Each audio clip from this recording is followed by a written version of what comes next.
Rita D asked to see a meal planning on a budget video, so today I'm taking on the $4 food budget challenge. And I'm gonna walk you through my strategy for keeping under $4 per day per person as I meal plan out the first 2 weeks of the month. So let's get started.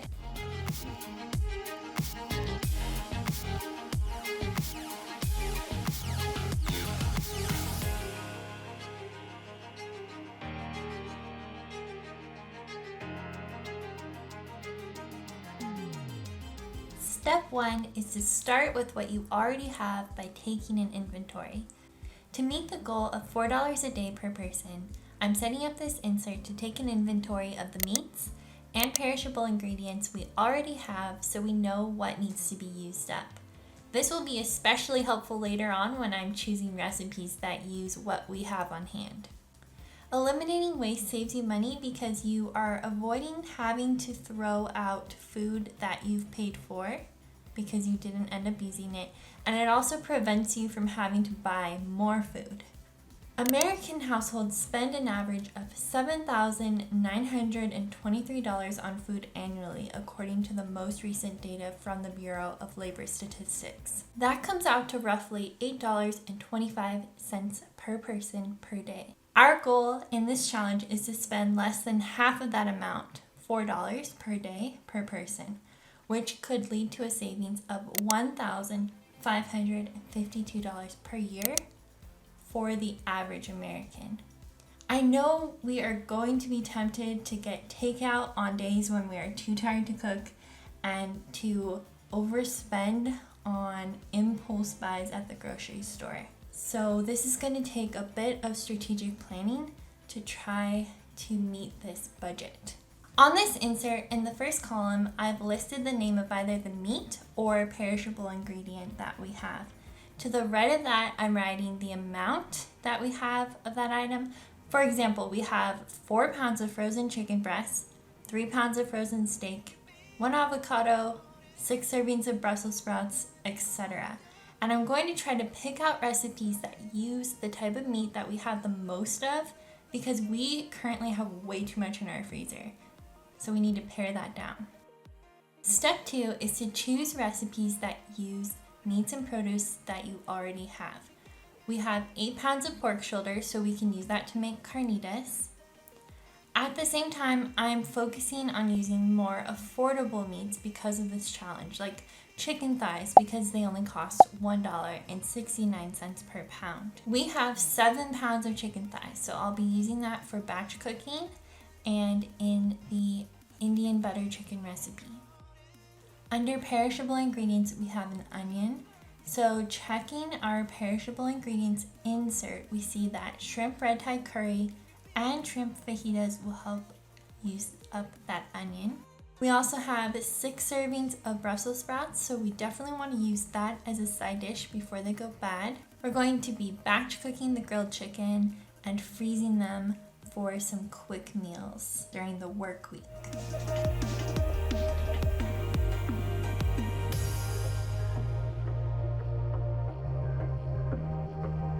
We can use up the avocado from our perishable ingredients by serving guacamole with the shrimp fajitas. And the remaining blank spaces that you see here are days that we'll be having leftovers on, and I'll add those leftover tabs later on. Step 3 is to generate the shopping list. This left-hand column is for the names of each of the ingredients that I will need for these recipes. And the top row lists out each of the recipes. I'm starting with the first recipe, Indian butter chicken, and I'm moving down the ingredients list. I'm going to start with the first ingredient.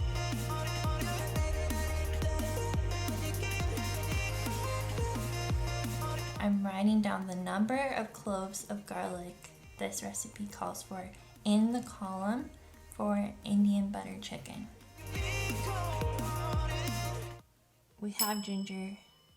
We're gonna need some turmeric because we are out. Emptied out my soul, You've heard it all before, honest, but I know. Left these years ago, I was young and almost still could fill the void. We don't need the past. We already have coconut milk, and we're going to make some ghee instead of spending money on buying pre-made ghee. Our lives for tomorrow. Never see the end of the night, filled with sorrow. What do we do to love? What do we do to love? What do we do to love? When everything's said and done, what do we do to love? What do we do to love? What do we do to love? When everything's said and done, what do we do to love?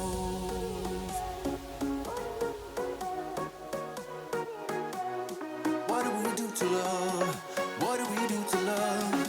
What do we do to love? When everything's said and done.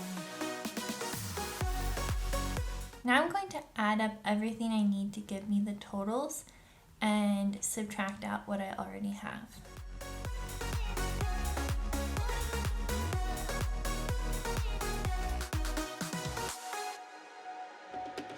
Out in the unknown, story took its toll. Thought I would've grown off the beaten track to become a better man, sinking in the sand. We don't need the past in our lives for tomorrow.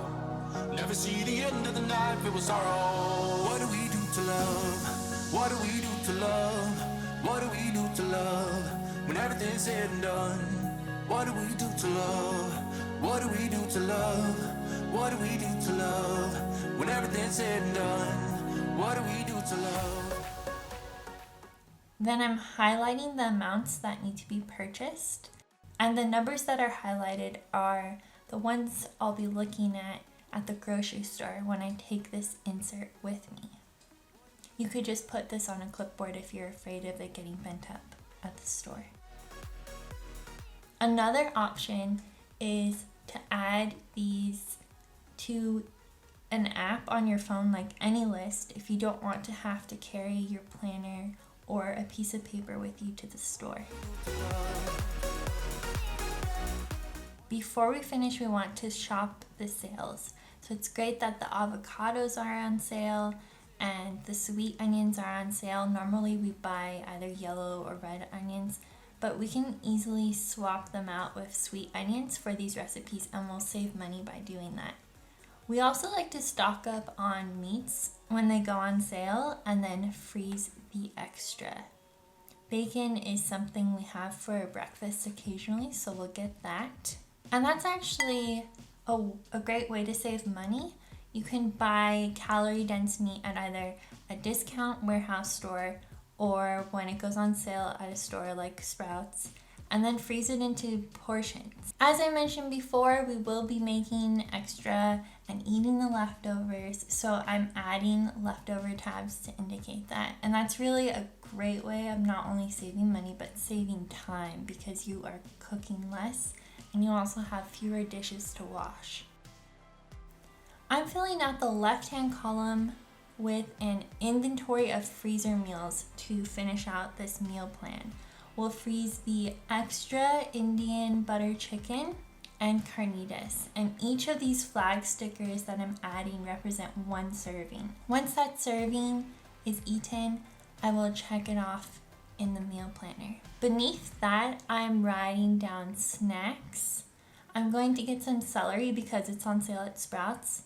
And I'm also writing down salsa and tortilla chips because my husband loves that and we already have it on hand.